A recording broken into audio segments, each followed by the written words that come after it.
Welcome to the section on convolutional neural networks. Although in 2012, Krzyzewski and his team showed how convolutional neural networks or ConvNets were powerful when working with image data, it's important to note that convolutional neural networks were developed in the 90s by Jan LeCun, who is currently a researcher at Facebook. Back then, he had developed the LeNet ConvNet, which had great use in optical character recognition at the time. Now, one of the things which pushed scientists around 2010 to start working with ConvNets is that the fully connected neural networks or dense neural networks like this one we had before weren't very scalable. So supposing we have this input that is 3 and then this output, so in this layer we just have 3 inputs, 3 outputs, then the number of parameters equals 9.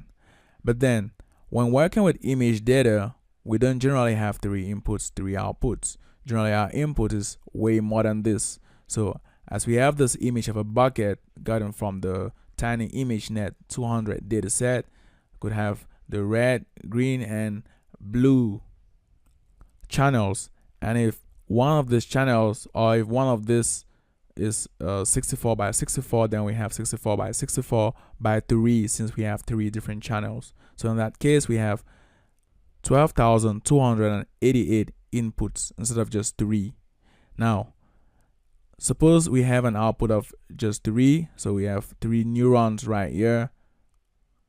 Then the number of parameters equals 368,649. Now let's modify this a little bit. So here we have an input which is 224 by 224 and with the 3 channels. So here we have 150,528 input. And then for the neurons which just come after the input image, we have 1,000 neurons. So supposing we have 1,000 neurons, because as we know, if our model underfits, then one of the choices we have is to increase this number of neurons. So we could leave from 3 to 1,000. Now in this case, we see that the number of parameters goes up to 150 million, which shows us how unscalable this kind of neural networks with fully connected neurons are. It now happens that with ConvNets, these neurons don't actually get links to each and every neuron in the previous layer. And the fact that with convolutional layers, the outputs or the output neurons don't all have to be linked to the inputs drastically reduces the number of parameters, which makes convolutional layers actually very scalable and usable in real-world problems. And unlike the fully connected layers, where when we have this kind of input, that's this image of the buckets, we just pile up the 12,288 features we have as this input. So instead of 3, as we had seen, now we have 12,288. So each and every pixel kind of acts like a single feature. But with convolutional layers, their positions in this 2D image space is respected. So if we have this pixel at this point, for example, let's enlarge a little bit. So suppose we have this point. Now we have this point or this pixel. Then with convolutional layers, they kind of understand that this point, or they take into consideration that this point and a pixel just below it is actually close. So instead of just going line by line, so just going this way, starting back this way, and then picking up all those pixels and forming the 12,288, convolutional layers understand that this point and maybe a point just below or to its left or to its right is actually close. And this helps a great deal in increasing the efficiency of convolutional layers and convolutional neural networks in general. In real life, say we have this 4 pictures of these birds. In real life, we don't always have a situation where we only have this kind of picture. So it is picture A, picture B, picture C, and picture D. We don't always have picture A, or pictures where we have birds right in front of us or just their faces. We may have the birds flying, which is normal. We may have the birds in water like this. We may have the birds just around water. We may have also two birds, like here we have two birds, here we have just one, here we have three. And one of the strong points of convolutional layers is that they actually invariant, or better put, less variant to these different kinds of changes as compared to other neural networks. Hence, their uses when it comes, or it's used when it comes to working with image data. We just said that working with convolutional layers helps drastically reduce this number of parameters, but this is actually done via parameter sharing. So if you have, say we have, let's consider that this is represents 1 pixel, although that's not true because in this case the pixels are quite small. So say we have this pixel and this other pixel. ConvNets, or convolutional layers, kind of ensure that these pixels which are close to each other share similar parameters or are linked to similar outputs. So if this is the input right here and the output, the neurons which will be linked to this pixel, for example, will also somehow be linked to this other pixel, whereas those neurons linked to this may not be linked to this point here, or this pixel which is way far from this other pixel. So it's kind of like some local connectivity. So these pixels which are around each other are connected locally to output whose positions are quite similar to the positions of the inputs. Now we've been talking about convolutional layers, but does a convolutional layer entail just adding up, or like in this case, multiplying the inputs with some weights and then adding them up to link it up to an output neuron? No, that's not the case. With convolutional layers, there's actually a convolution operation which is carried out. So let's define this convolution operation. We have that if we have an image I, so we'll define our image as I, we have a filter F, which we can also call kernel. So it's this filter which carries the weights. So instead of having this, we have now a filter which carries the weights, or a kernel which carries the weights.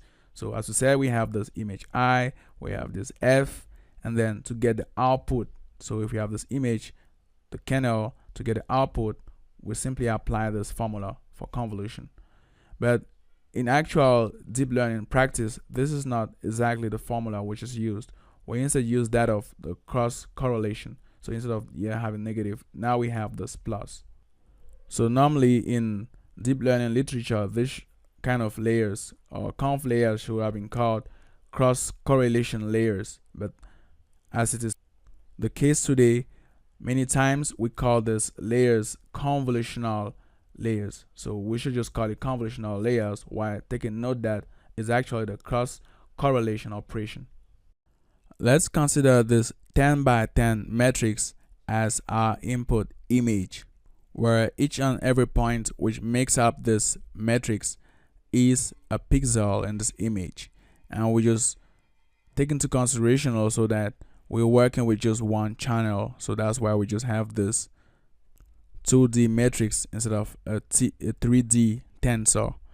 So we have this image, and then let's also consider this 5 by 5 matrix to be a kernel or a filter. And as we had defined the cross correlation operation, we have here that the output is equals I cross correlated with F. Here I is this matrix and F is this filter, is equals this double sum of I, small I plus H, J plus W, and big F, which is a filter, of HW. And then to obtain the number of rows of the output matrix, we use these formulas. So this is for the number of rows, and then this is for the number of columns. In this case, our number of rows is considered to be the height. So we have this height, and then the number of columns, the width. So the width output is equals width input minus F plus 1. and h output, that's height output, equals height input minus f plus 1. Take note that in this case, or in this example, f is equals 5, since our filter is a 5 by 5 matrix. And then we have w input, which is 10. We've seen that already. Here we have 10 columns and 10 rows. So by doing this calculation, we have the width output and the height output to be 6 and 6.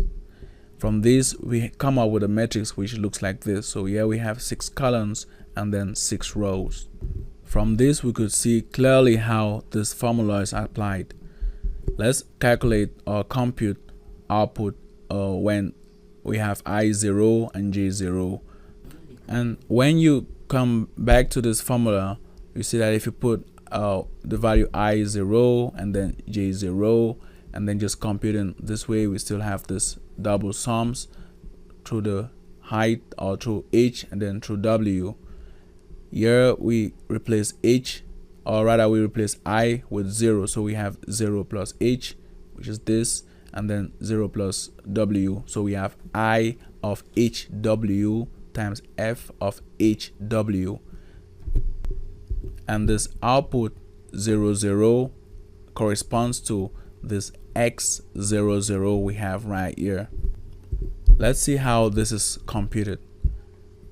Once we have this, which is our filter, we kind of like place this filter on this input at the position 0 0. So we start from this position, we are at the 0th position, or the 0th column, 0th row. So here we position ourselves this way, and then we move through h and w, where this is our h and then this is our w. In this case, since our filter is 5 by 5, our h and w are represented by 5 by 5, 5 and 5. So we go to a distance of 5, and here we go to a distance of 5.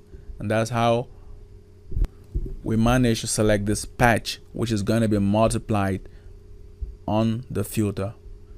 Now, multiplying each and every element here and then adding them up is exactly what this formula means. So if you had some confusion, this is basically what is done.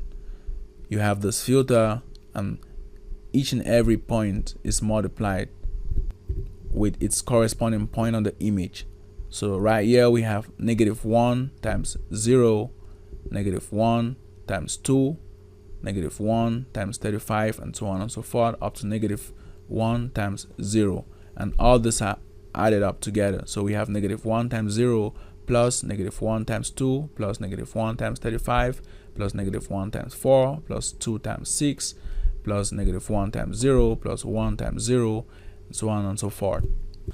So that's basically why right here we have this double sum, because we are multiplying and then summing up through this two axes, that's through the height and then through the width. Now let's also consider that we are trying to find this value at this position 0 1. So we have seen how we've gotten that of 0 0. So for 0 0 was basically applying this or applying this filter as a patch on the image. Now let's see how to obtain 0 1.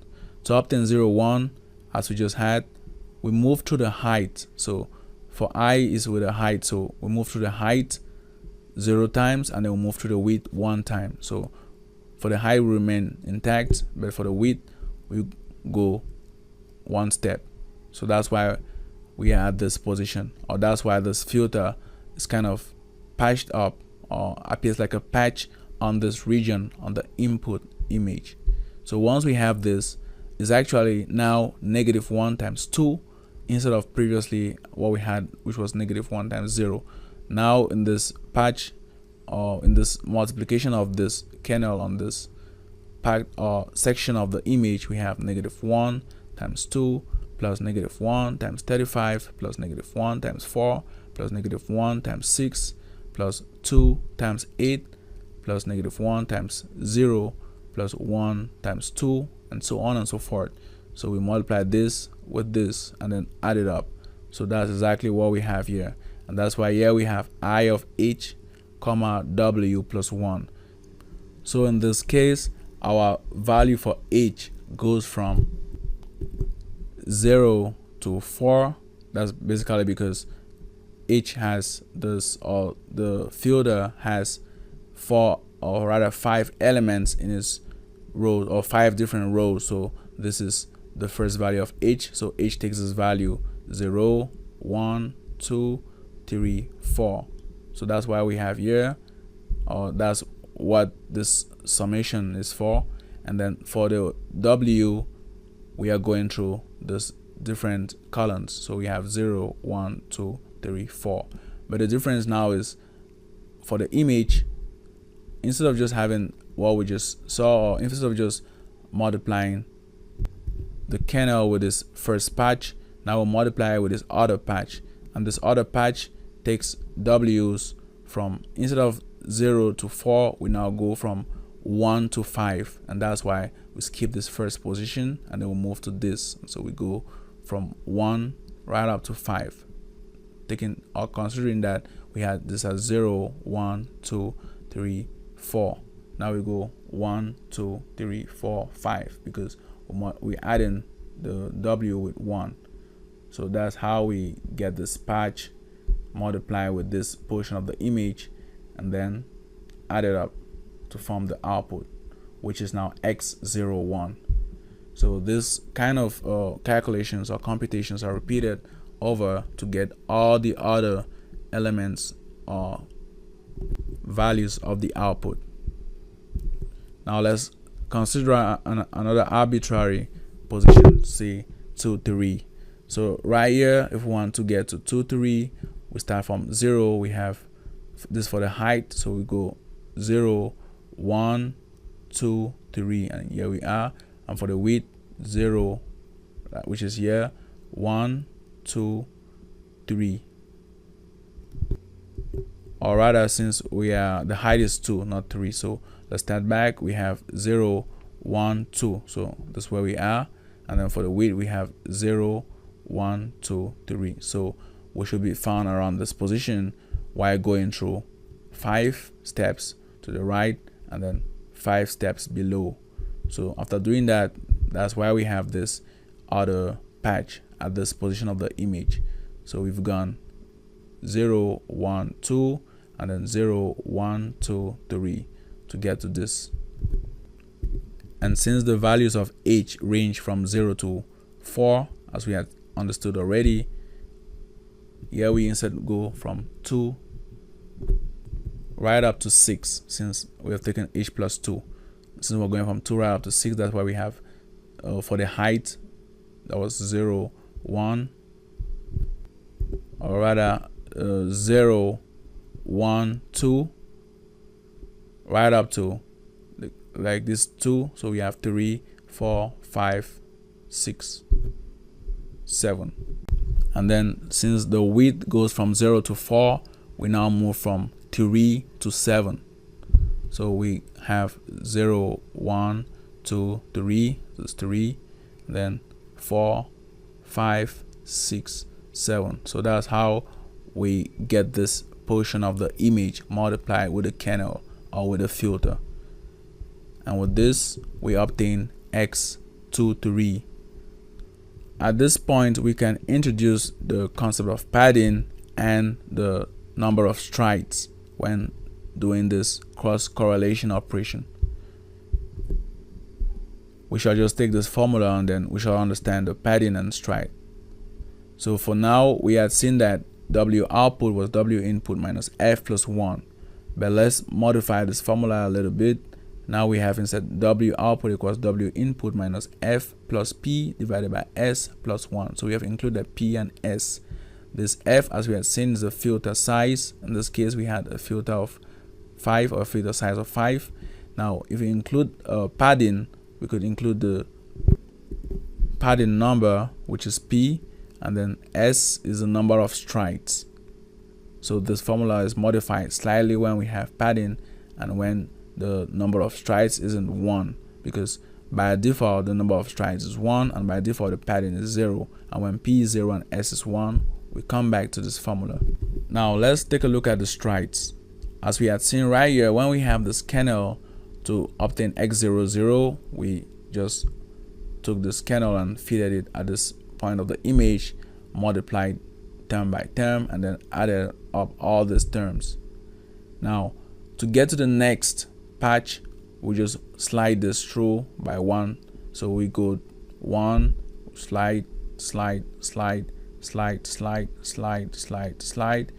We slide one step below, and then we keep up doing that right up to the end to have all these different values for the output.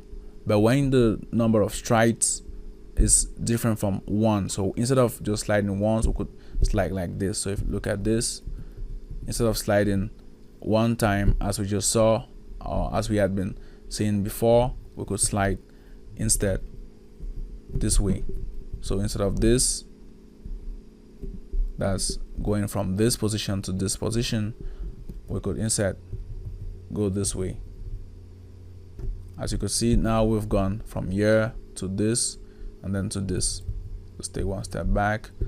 See, so this is what we mean by a stride of 2. So previously we had a stride of 1 because each and every step we did was basically taking this kernel and then sliding it through this image through via one step. So we went once, but now we actually go through twice. So we have this 2 and then to this. If this is done twice, we have a stride of 3. So we could leave from here and then move right up to this. But this example illustrates how we have or how we use a stride of 2. Now, for the padding, it entails having an image like this one, or having this matrix and then enclosing it with 0. So instead of having this 10 by 10 matrix, we'll now have a 12 by 12 matrix where all the elements surrounding this matrix will be 0. So we should have 0, 0, 0, 0, 0, 0, 0, 0 right up here, 0, 0, 0, just padded around this matrix.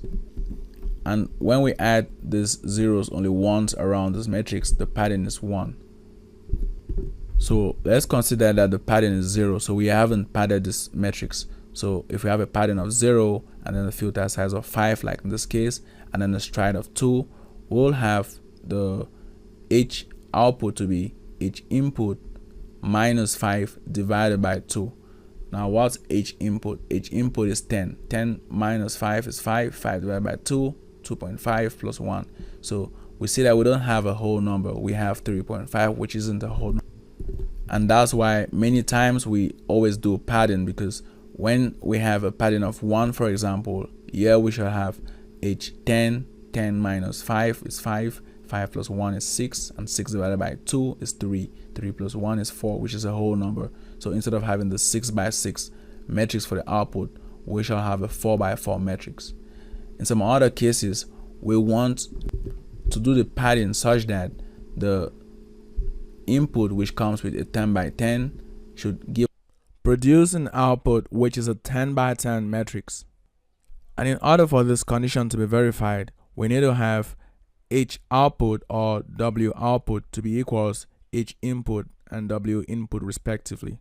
So if we take the case where we have H input equals H output, replacing right in this equation, we have this new equation.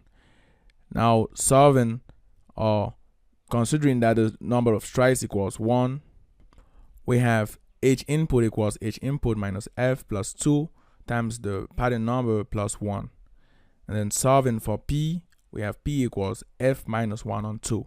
So whenever the padding number equals the kernel size minus 1 divided by 2, we are sure that the dimensions of the input matrix are going to be the same as the dimensions of the output matrix. So in this example where we have a kernel size of 5, then the padding should be 5 minus 1 divided by 2, which is 2, to be sure that our output will be a 10 by 10 matrix. Let's take another more practical example. Supposing these are the 3 channels of an image. So we have this image data. This is 8 by 8, 8 by 8, 8 by 8, the red channel, the green channel, and then the blue channel. And then supposing that we pad these 3 different channels with zeros. So the padding number in this case is 1 because we've padded these 3 channels with zeros.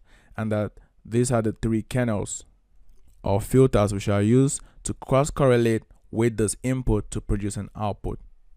And then, as we just saw previously, these channels will represent a patch on the input. So this channel represents this patch, this patch, this patch.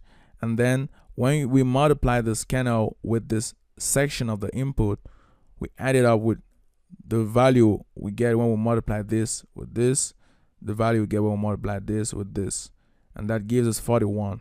We take this value and add up with a bias, which in this case we consider to be 0, to give us the final answer. And then to obtain the next value, we simply move one step to the right.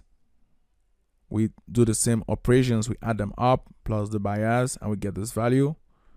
The next, we have the same operations plus the bias, we get this value. And then the next, we have this, we get the value. This, we get a value. Now notice here that the stride is equals 1, so the stride number equals 1. That's why we're just going by one step to the right. After getting towards the end, or to this end, we now go one step below. So since it's stride 1, we move one step below, and we get to this point where we select this patch, multiply with the channels, add up with the bias, which we consider to be 0, gives us 33. We keep up the same right up to the end where we get 45. So with this, we're able to get all the values of this 6x6 output matrix. You can notice here that unlike with a fully connected layer where these inputs were all connected to this neurons, because actually each and every point we have here in this matrix represents a neuron, with the convolutional layers, this connection is assured via these channels or filters. So in this case, this represents now our weights, and in addition with the bias, we are able to link the inputs with the outputs. And it's thanks to this concept of shared parameters that conv layers are actually great when we're trying to scale solutions involving image data. And that's simply because instead of having, in this case, for example, where we have, let's say here we have 10 by 10, so we have 100 inputs, and here we have 36 outputs. Instead of having 100 times 36, that's 3,600 different weights linking just this channel with this channel, not even considering just two other channels. Here we have 36 or 3,600, since we have 100 times 36, 3,600 weights linking this if they were fully connected. But now, since we're working with this conv layer, we just have this weights or this filter which actually contains 25 different values plus the bias. So in this case, we just have 26 weights instead of 3,600 weights. So instead of the very dense connections, we now have sparse connections. We also see how to get this feature maps, because in conv layers, we call these outputs feature maps. They actually features, but because of the way they're represented, we just call them feature maps. And then the values we get around this position, say we take this position, around this position, that's the obtention of this value 45 is highly affected by values in the input which are found in similar positions. So this means that to obtain this 45, we do not actually have to cross-correlate the channels with inputs or with positions which were far away from this position right here. So these different pixels do not contribute in getting this value 45. And this is very important because with image data, the spatial positions of the different pixels actually matter. So convolutional layers ensure local connectivity, which is characterized by a receptive field and the depth reach of this connectivity. This receptive field is the extent to which the output layers or the output feature maps are affected by the inputs. And so in this case where we have this 5x5 channel, if we want to reduce the receptive field of these conv layers, we shall use instead a smaller canal size, like for example this 3x3 canals or filters. So these types of conv layers with smaller canal sizes have a smaller receptive field. And there also exists canal sizes or filters with just one element, so we call them 1x1 canals. These canals are the most popular, as these 3x3 canals are known to be the most popular as of now, since in practice many people tend to use this and they come up with the best results.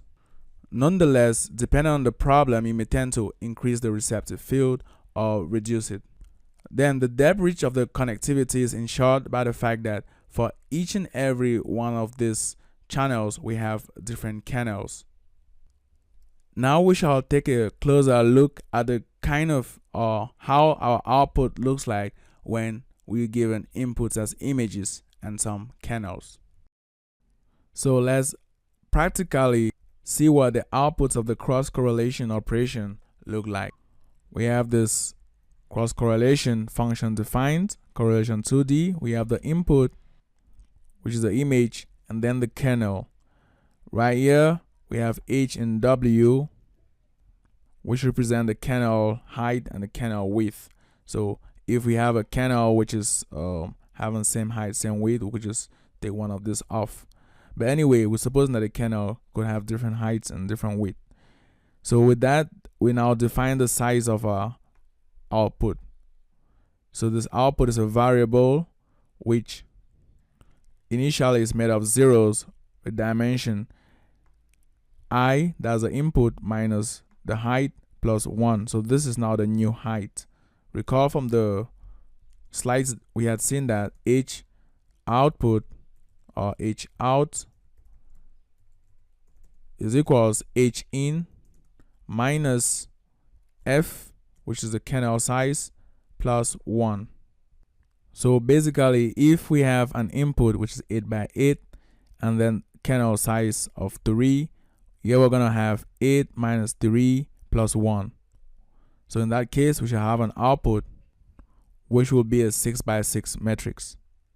Now, once we've defined the kind of output we're gonna be having, we now write this part to assign a value to each and every element in this new matrix O, which is our output.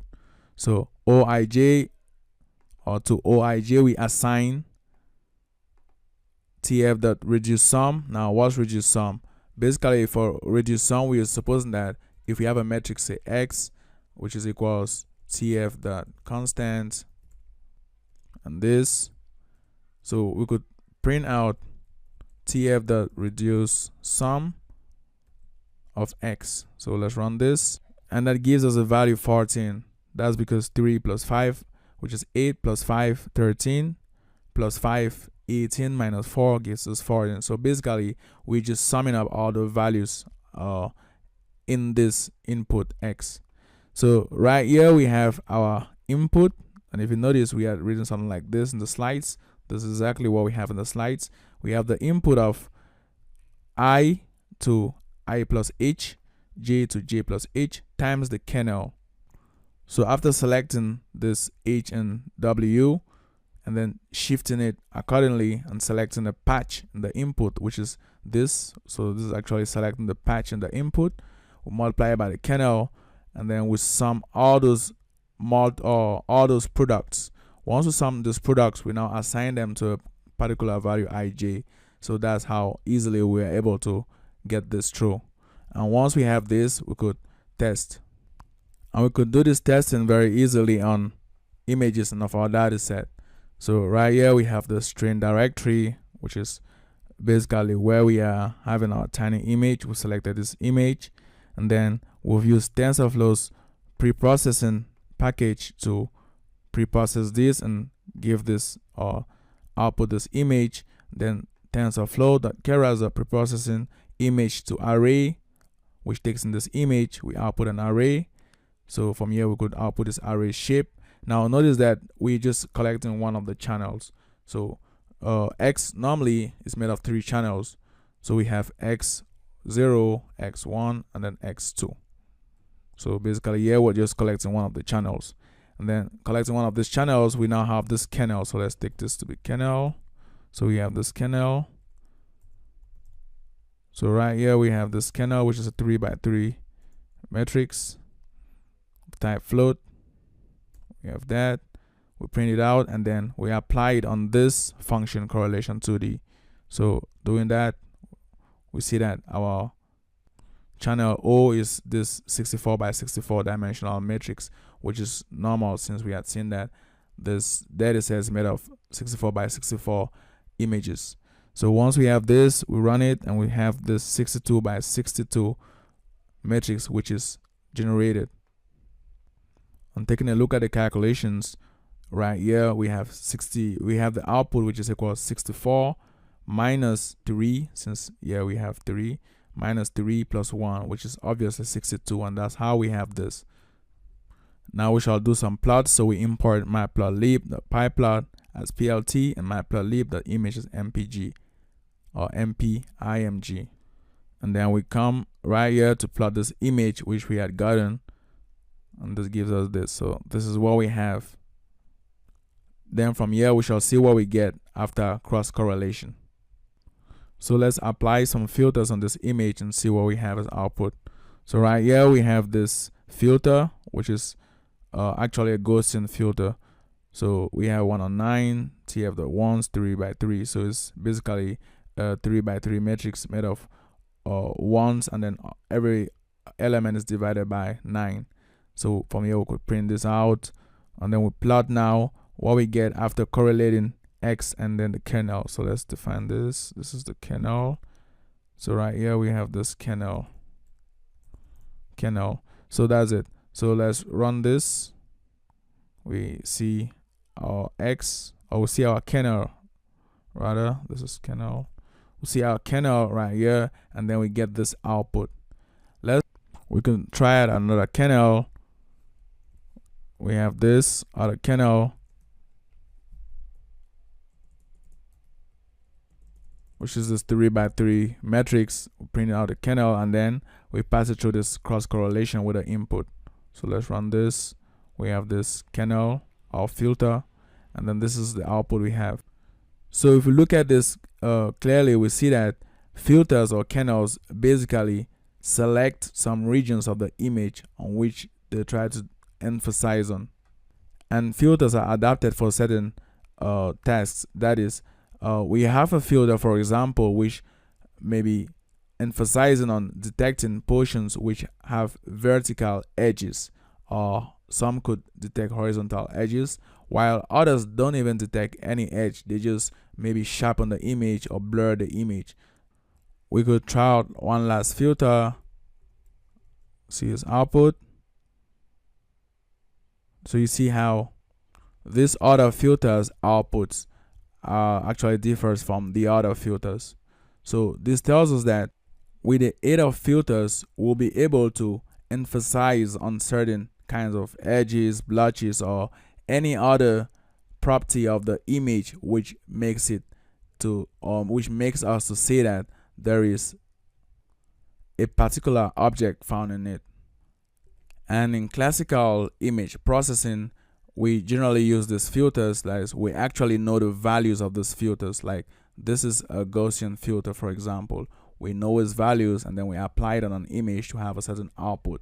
But in conv layers, we don't actually know those values, as we instead allow the model to learn these values to get the best values for us, which will be able to tell us at the end whether a particular image contains a particular object or not.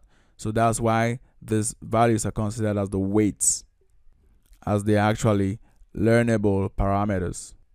Also with ConvNets, the different layers play a role in detecting different kinds of characteristics of an image. You could have generally the initial layers play a role in detecting edges, some little blotches, and very low level features in general. But the layers, as we go deep, the layers tend to now detect whole objects like this one, for example. If there was a cat, the dog, or a bucket, or whatever high level feature we have contained in the object or in the image. This was just to give you an intuition of what the feature maps actually look like. We are now set to build our own first convolutional neural network, and we're gonna take inspiration from the LeNet, which was developed by Yann LeCun. LeNet is a classical convolutional neural network employing the use of convolutions put in fully connected layers. It was used for the handwritten digit recognition tags with the MNIST dataset. The architectural design served as an inspiration for future networks such as AlexNet and VGG. So this is the LeNet. And we're getting this from Papers with Code site. So Papers with Code is the site where you have research papers with their codes. So you could choose, for example, this research paper. You have the paper and then you have the code. So let's go ahead and build a convolutional neural network. Supposing we have this input 64 by 64 by 3 image, and then take into consideration this formula x out equals x in minus filter size plus 2 times padding number divided by the number of strides plus 1.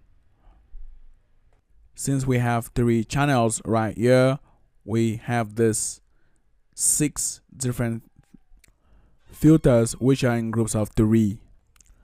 And since each of this is 5 by 5, we have filter size f equals 5. We consider pattern to be 0, the number of strides 1, number of filters 6, so we have 6 different of these filters, all these groups of filters. And then from here we could calculate the number of parameters to give us 456.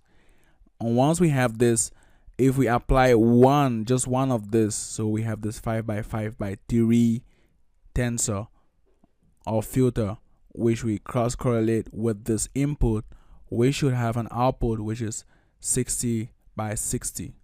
So what happens here is we have just this one cross correlated with this plus the results when we take this cross correlated with this plus this other one cross correlated with this, and we had seen this operation previously. Now once we have our answer, we add it up with the bias to give us one of these outputs, and then we repeat the same for this to give the next this, and that gives us the 6 different outputs which are all 60 by 60. And so our output now is 60 by 60 by 6, which is a 3-dimensional tensor. And the way we obtain the number of parameters simply here is, since we have this 5 by 5 by 3, 5 times 5 times 3, and then times 6 gives us 450. And then since for each and every one we include a bias, it gives 456 parameters.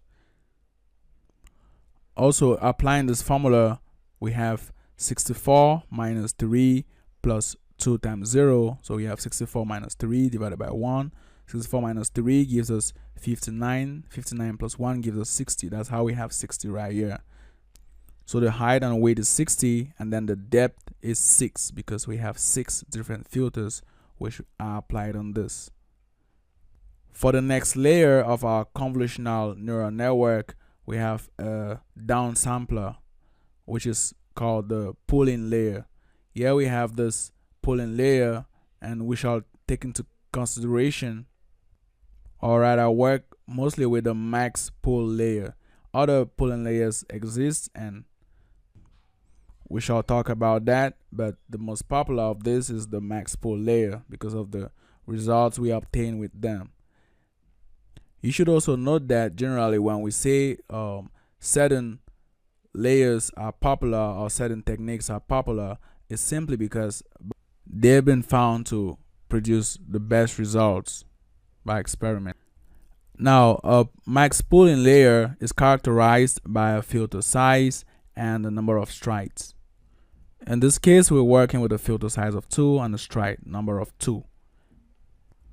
Another common filter size stride number pair we use is filter size 3 and stride number 2. So with this, we could see exactly here how this max pooling operation occurs, such that when given an input of 60 by 60 by 6, we come up with this 30 by 30 by 6 output, which are actually feature maps. And then the formula to obtain these dimensions is given right here. So if we have, say, 60 here, we have 60 minus 2. 60 minus 2, 58. Or sorry, 60 minus 2, 58 here, divided by 2, 29, 29 plus 1, 30. That's how we have this. And once we have this, we could now, let's see now exactly how this is obtained, or how each of these 900 different points are gotten, by just taking this example of this 5 by 5 dimensional matrix. So with this, we had seen that we have this filter size 2 and then stride number 2. So let's go ahead. Now for this first position, so we are kind of like positioning this filter right here. Although we shall see that this is not exactly the same as the convolutional or the cross correlation operation. So we have this filter right here. We select the max of all this. So that's why it's called max pool. So selecting the max of all this gives us 0. And if it was an average pool, we'll get just the average of all this, which is going to give us still 0.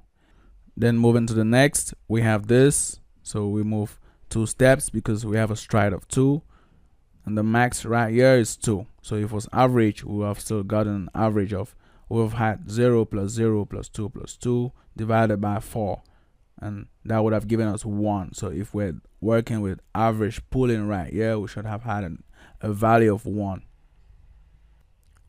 We go to the next. We go through 2 steps. Stride is 2, filter 2. The max right here is 2. The max is 1. The max is 0. This, the max is 3.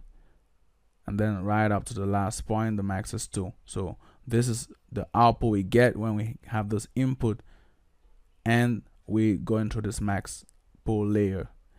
And if you have noticed, there are no weights to be trained right here, because this is just a mathematical operation, which actually consists of just downsampling the layers we have initially. So when we have the 60 by 60 by 6, it's downsampled to this 30 by 30 by 6 via this pooling layer. Another layer which is part of the convolutional neural network, or part of the ConvNet, is the activation layer. Now these activations, as we had seen previously, could be sigmoid, could be ReLU, could be leaky ReLU, could be Tench, and many other activations which exist. But in deep learning, presently the most popular of these is the ReLU, and again it's simply because of the kind of results it gets. So there's no strict proof of why they always work better, but they don't actually always work better. In some problems, you may prefer to work with the sigmoid activation or the Tench activation, or even the leaky ReLU activation. So we just use this ReLU because in general it works best. Now we just include this ReLU right here and here. So after doing this convolution, we include the ReLU, which simply means all values which are negative are turned to zeros and all values positive are maintained. Obviously, the ReLU layers or activation layers don't have any trainable parameters. So our trainable parameters are for the conv layers for now. And then the max pool, there are no trainable parameters, since it's just a computation which doesn't entail any parameters. And then after this max pool layer, we have the conv layer. This conv layer is made of 16 different filters. Now each of these filters is actually a 5 by 5 by 6 tensor. So this is not 3, although we have just 3 tensors put out here, there are actually 6 of them. And the 6 is because here the depth is 6, so we have 30 by 30 by 6. So it means each filter right here is 5 by 5 by 6.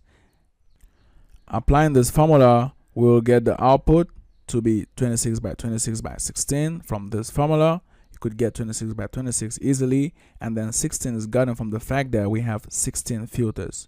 Pattern 0, stride 1, as we've seen, the filter size equals 5. we apply ReLU activation after the conv layer, and then the number of parameters equals 2416. To get this 2416, suffices to have 5 times 5 times 6 times 16 plus 16, since each and every one of these has a bias. So that's how we get this output feature map, or these output feature maps. From here we have another max pool layer which is similar to this. Another downsampling again, we move from 26 times 26 times 16 to 13 times 13 times 16. Then we send this through a flattening operation to this 2704 neuron fully connected layer. So we have this 2704 because right here we have 13 times 13 times 16, and then we kind of flatten out each and every neuron. So if we multiply this times this times this, you should have 2704. So flattening out all these neurons gives us this flattened layer, or this flattened set of neurons. And then after this we go to this other layer which is made of 1000 neurons, and then finally this layer made of 200 neurons.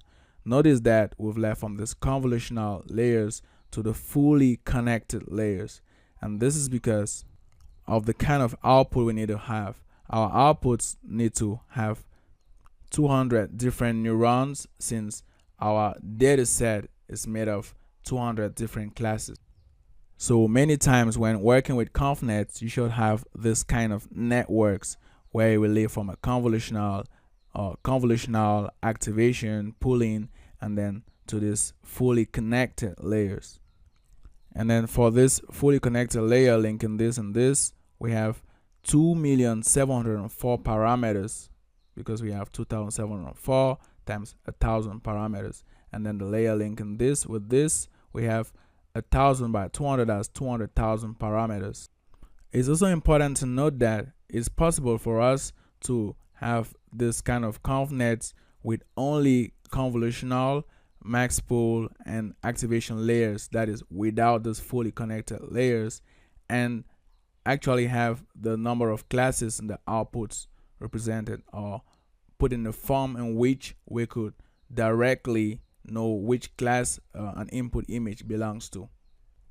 And this could be done if we at the end we have an output of 1 by 1 by 200. So as our in-class exercise, we shall remove this fully connected layers, and then from this final conv layer we shall build other conv and max pool layers such that we have an output of 1 by 1 by 200. Also take note that it's possible to have an all conv layer ConvNet where we don't have the max pool layers. And now this max pool layers, by downsampling input layers, actually reduce the information we have to carry from the input layers to this final layers. So sometimes you can just work with only conv layers, only suitable conv layers and suitable values for the patterns and then the stride, such that you have the information passed from the input to the output without much loss. A general way in which convolutional neural networks are designed is such that in the initial stages we have conv layers with activations stacked together and then completed with a pooling layer. So we could stack up say 3 or 4 or 5 of these kinds of layers, then complete with a pooling layer, and then repeat this. That's repeat from this to the pooling layer over and over. And then after flattening, we have fully connected layers with activations also stacked up together, and then finally we have a fully connected layer, which can end up with a softmax or sigmoid activation or whatever activation depending on the kind of problem we are trying to solve. We also tend to use strides of value equals 1, because when the stride is greater than 1, the future maps are being downsampled. But we tend to allow this downsampling to be done solely by the pooling layers. So generally the conv activation layers do not do much of the downsampling.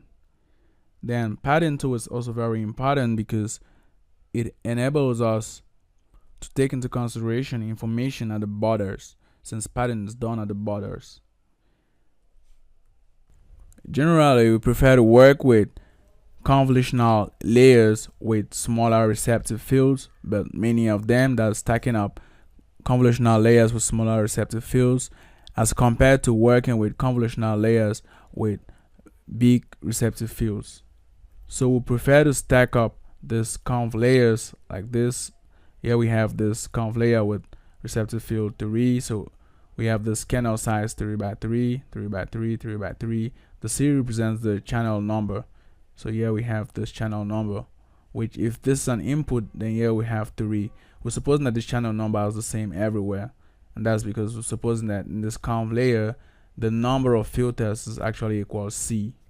Now, if this number of filters is C, then the number of parameters is 3 times C times 3 times 3 times C. That's because for each of these, we have C different filters. That's why we take C and multiply by all these values, or by 3 times 3 times C.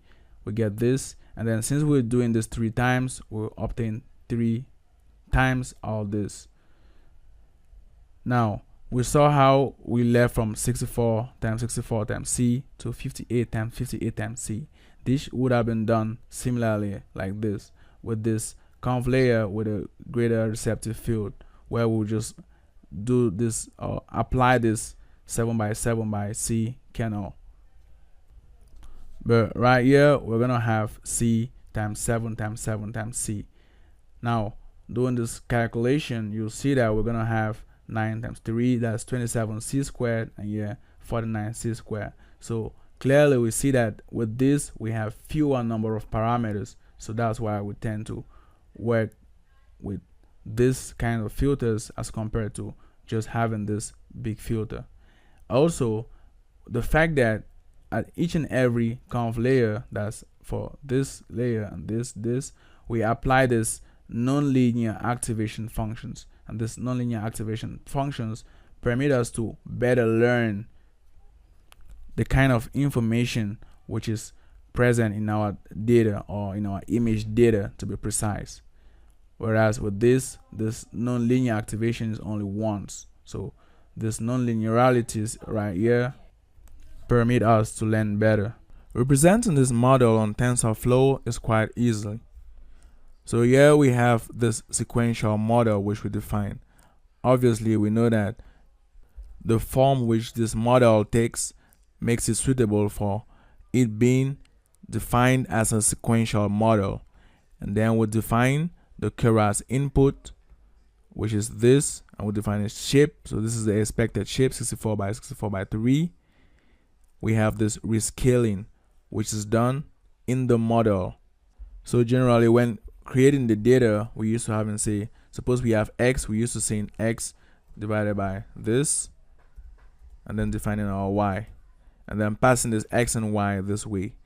But then with TensorFlow, you can do this rescaling in the model, such that if this model is converted into a graph and has to be used in another environment other than this environment in which we're working, then you don't need to explicitly do the pre-processing before passing the X or the inputs into the model, since the model automatically does this pre-processing in this layer. So this pre-processing is seen here like a layer. That's why we have this model.add. And then we have this pre-processing which we've imported, that rescaling. This is a function which comes with it. And then we have this. So now from this, after pre-processing, we can now call on our conv layers. The conv layers are quite direct to see. Here we have the 6, which defines the 6 filters. So here we have 6 filters, and each filter is a 5 by 5. So here we have 5 by 5 filters. The activation after the conv layer is the ReLU, we give it a name, conv1. So we could take this off, For the max pooling, the pool size is 2, the stride 2. Name it max pool 1. Then followed by a conv layer. Here we have 16 filters, which are all 5x5. Activation ReLU, name conv2. We have a max pooling again, max pooling 2D, pool size 2, stride 2, max pool 2, name. And then we flatten these values. So after getting the flatten, we now pass it through a dense layer, which is actually a linear layer, which is a fully connected layer. Now we have 1000 units. So we have this first fully connected layer here with output 1000 units, and then we end it with this fully connected layer with output 200 units, since we have an output of 200 different categories. And after this, we could summarize our model. So let's run this, and here we go. We have a model net. The output from rescaling is the same as we have the same kind of dimensions, although the values are going to change. We have the conv layer. See, it goes from 64 to 60, and then to 30 to 26, 13, 2704, 1000, and 200. And if you notice the number of parameters we have here, the same as what we had seen already in the slides. So here we have 456, 2416. Here we have 2,705,000, 200,000, 200, given totally 2,908,072 parameters. And in case we want to see the exact definition of the conv2D, we come right here. We have this conv2D. So this is exactly where we get this from. So we have the number of filters, the kernel size. So when we say 5, it's a 5x5. Strides by default is 1. That's why we didn't have to specify. The padding valid, data format, dilation rate, we have to see from this later on. So for now, we are interested in the padding, the stride, kernel size, and filters. And saying the padding is valid means simply that there is no padding. And when the padding is same, it means we're going to modify the paddings such that the inputs will be the same as the outputs. So if we come right here and we modify this, so we have this 5, we'll do padding same. So we have here padding same. Run this. Notice that after the pre-processing, or we have this rescaling after 64. So normally before this we had 60 right here, or rather 62. So let's take this off. This is pattern valid by default. So we see that after the conv2D, the output is 64, 64 when the pattern is same. But now it's 60 when the pattern is valid. So with the pattern same, we have a pattern chosen such that it is equals f minus 1 divided by 2. So we have this. So recall we have seen this already, that if we have a p defined such that is equals f minus 1 on 2, then the input will be the same as the output. That's why when the pattern is same, so if we take back this, when the pattern is equals same, take this off. When the pattern is same, you see you have the same input, the same output. So we could now take this off. Okay, so that's it for this section.